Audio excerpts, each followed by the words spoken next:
You ask Tiger to solve. This deals with linear equations with one unknown. The final result is x equals 15/2. Let's solve it step by step. Simplify the expression. Convert the integer into a fraction. Combine the fractions. Combine the numerators. Group all constants on the right side of the equation. Add 4 to both sides. Simplify the arithmetic. Convert the integer into a fraction. Combine the fractions.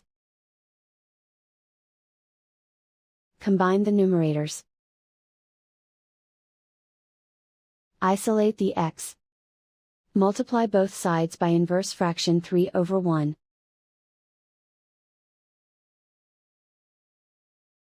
Group like terms. Multiply the coefficients. Simplify the fraction. Multiply the fractions. Simplify the arithmetic. And so the final result is x equals 15/2.